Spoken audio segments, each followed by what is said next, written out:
Bismillahirrahmanirrahim. Assalamualaikum warahmatullahi wabarakatuh. Perkenalkan, nama saya Nurfar Ain, Prodi PSP NIM 319017. Baiklah, di sini saya akan menjelaskan mengenai materi mikronutrien. Nah, pertama, demi mendukung tubuh kita yang sehat, kita memerlukan aneka vitamin dan mineral.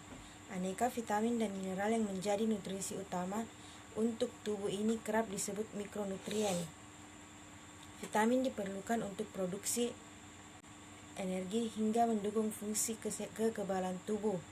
Sementara mineral mendukung pertumbuhan, kesehatan tulang, serta keseimbangan cairan dalam tubuh. Setiap manusia harus mendapatkan mikronutrien dari makanan karena tubuh tidak dapat memproduksi vitamin dan mineral dalam jumlah yang dibutuhkan. Vitamin bisa didapatkan dari berbagai sumber karena merupakan senyawa organik yang dibuat oleh tumbuhan dan hewan yang dapat dipecah oleh panas, asam, atau udara.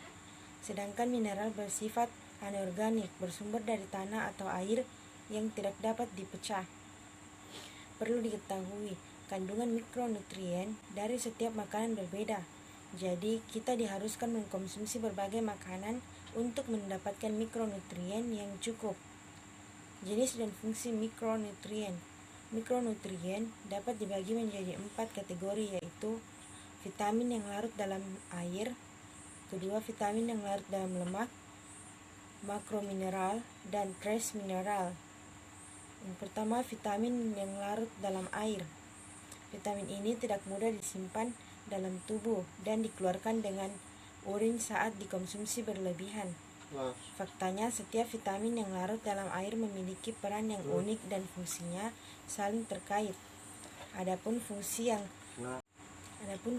vitamin yang larut dalam air antara lain, yang pertama vitamin B1 atau tiamin, yaitu membantu mengubah nutrisi menjadi energi. Bisa didapatkan pada biji-bijian, daging, dan ikan. Yang kedua, vitamin B2 atau riboflavin, yaitu mendukung produksi energi, fungsi sel, dan metabolisme lemak. Bisa didapatkan pada daging, telur, dan susu. Yang ketiga, vitamin B3 atau niacin, yaitu mendorong produksi energi dari makanan.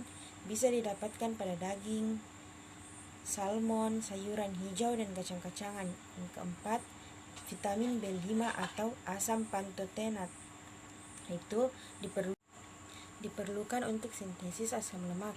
Bisa didapatkan pada daging, jamur, tuna, dan alpukat.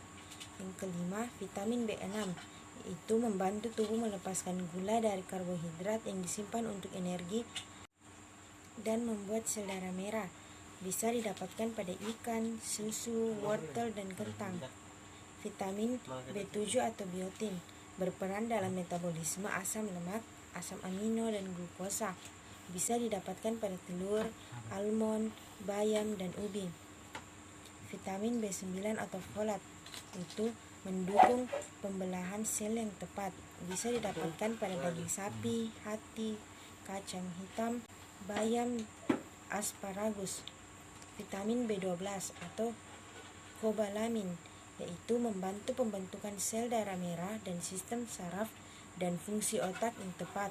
Bisa didapatkan pada kerang, ikan, dan daging. Vitamin C atau asam askorbat memproduksi kolagen, yaitu protein utama pada kulit. Bisa didapatkan pada buah jeruk dan paprika. Selanjutnya, vitamin yang larut dalam lemak. Faktanya, vitamin yang larut dalam lemak tidak dapat larut di dalam air. Vitamin ini paling baik diserap ketika dikonsumsi selain sumber lemak. Setelah dikonsumsi, vitamin yang larut dalam lemak disimpan ke hati dan jaringan lemak untuk digunakan ke depannya. Fungsi vitamin yang larut dalam lemak. Yang pertama, vitamin A, yaitu mendukung penglihatan dan fungsi organ tubuh. Bisa didapatkan pada hati, susu, ikan, ubi, wortel, dan bayam. Yang kedua, vitamin D, itu meningkatkan fungsi kekebalan tubuh dan membantu penyerapan kalsium dan pertumbuhan tulang. Bisa didapatkan pada biji bunga matahari, gandum, dan almond. Yang terakhir, vitamin K, mendukung pembekuan darah dan perkembangan tulang yang tepat. bisa didapatkan pada sayuran hijau, kedelai, dan labu.